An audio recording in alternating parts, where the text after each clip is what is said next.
I used to have no chest whatsoever. It was non-existent, and even 2 years into lifting and pressing 3 times a week, this is what my chest looked like, all right? It was concave, and I definitely didn't have the genetics for it. But today, I can definitely say my best muscle group out of all muscle groups is unquestionably my chest. And I think I did things a little bit differently than what conventional advice on the internet says. And that's what I'm gonna share with you in this video today, because I think I accidentally built an amazing chest. No matter what, I wanted that chest, and I did whatever it took to get that chest. And I'm gonna share that advice with you today in this video and give you all the unconventional tips that might help you finally develop those double Ds, that Kim Kardashian BBL chest, those mommy milkers, the chest that will make people look down when you're wearing a low-cut shirt and people won't be able to maintain eye contact with you, the chest where you can just peck pop on command anytime you want. I hope you can see that through the shirt because I'm doing it right now. Do you see that?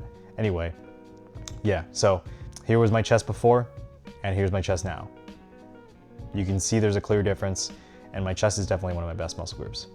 All right, so I'm gonna start off with the most obvious tips, the tips that everyone should know when it comes to building your chest, but these are things that actually apply to other muscle groups as well.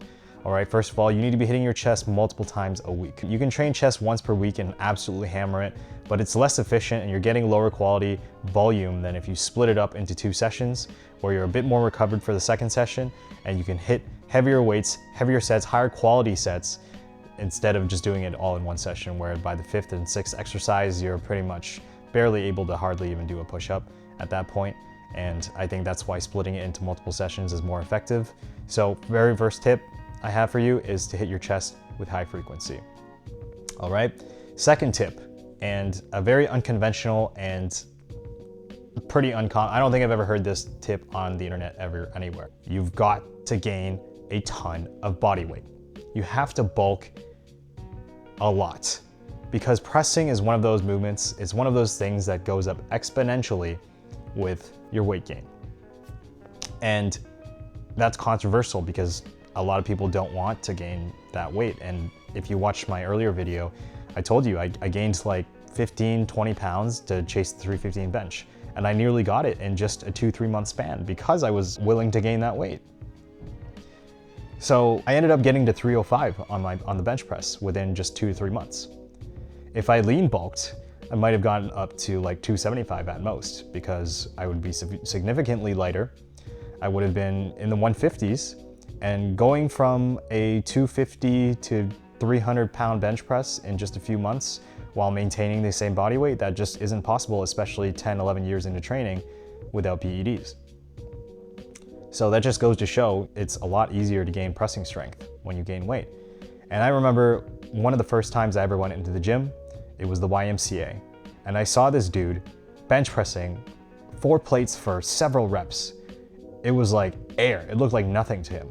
And guess what? He was super, super overweight. So you're kind of taking advantage of the fact that mass moves mass, but especially so for bench pressing. All right, if you get extremely chubby, you're gonna get really strong at pressing, and all that volume you're able to do, just because you're heavier, is gonna build your chest like nothing else. So that's very, very unconventional advice that I'm giving. But I think as someone who basically was always chubby, overweight most of my life, it actually played to my advantage because it allowed me to get a lot stronger than the typical person. It allowed me to progress a lot faster than the average person in the gym on pressing movements. And I think that's one of the main things that contributed to having a huge chest.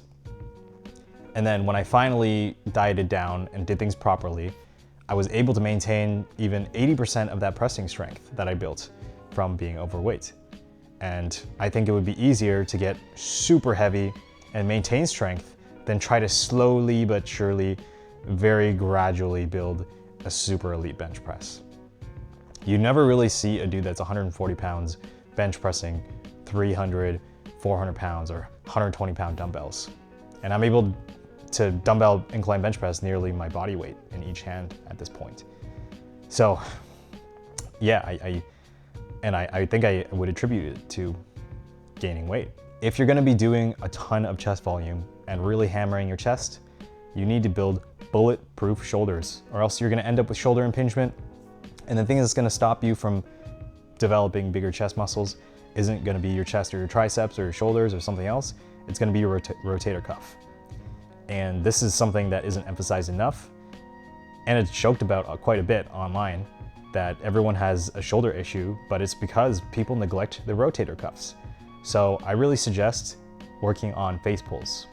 Face pulls has this external rotation built into the movement. So if you add resistance to that, you're working on all these internal shoulder muscles that usually don't get hit from anything else. You might build your rear delts from pull movements, but you're not getting that external rotation movement with resistance. And there are all these intricate, tiny little shoulder muscles that you can't really see or target with any other movement other than the external rotation of your hands like this. I don't know what the technical term is. All I know is that I've been doing face pulls religiously and seriously for years because I used to have a permanent clicking and ache in my shoulder from all the pressing that I was doing. And so if there's anything I would tell you now, early in your lifting career, or even midway through, or if you're even late into your lifting career and you have shoulder issues, start hitting face pulls, start taking it just as seriously as you take your presses. All right, that's tip number 2, and arguably, possibly one of the most important ones. If you're gonna take anything away from this video, it's that you should start doing face pulls and maintain your shoulder health, work on your shoulder health, all right? Take that very seriously, because even if you don't end up with a shoulder impingement, at some point you might. So yeah, do the preventative stuff, and it also will give you tremendous capped rear delts. So there's no downside to it other than the fact that it's maybe not as glamorous or fun as building your chest or pressing and anything like that.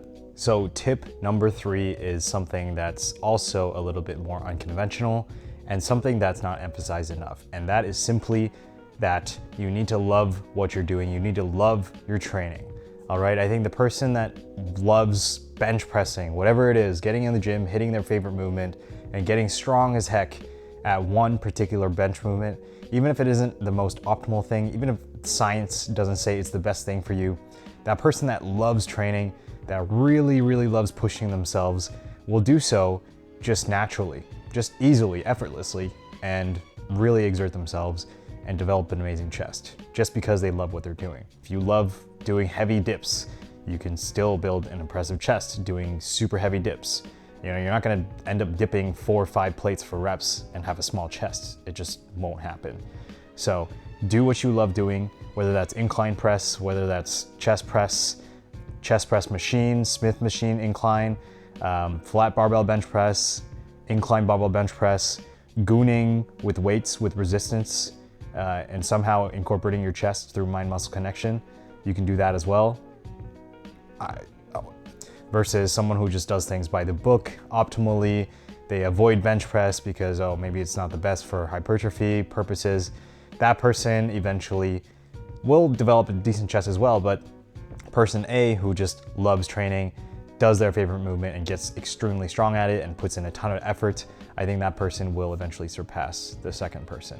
All right, and I just made a little drawing here, a little depiction of what that looks like. Hopefully this makes it clear what ends up happening once you, yeah, that's me over here, by the way. Yeah, we both skip legs, that's no coincidence. Anyway, I hope that helps. This is a quick and short video, and these tips may or may not help you, but they certainly helped me, and it certainly made me grow a lot faster and more than I ever possibly could have. Let me know what you want to see next in the comments. I really appreciate all the new subscribers that have joined the channel recently. I'm loving this YouTube thing. Man, it's been going great. Everybody that's been supporting me, thank you. Of course, Young LA is having a drop on the 22nd for some camo clothing and some new gym wear. So go check that out. Code Jimmy gets you 15% off. I also have a supplement code, EHP Labs, for 10% off. Appreciate everybody who uses that. OxyShred has been helping me on my cut a lot, so definitely check out that supplement if you are on a cut and you're struggling with appetite and just energy levels in general. Other than that, please like, comment, subscribe, and I'll see you guys in the next video. Peace. Are we good to Jimmy's progress?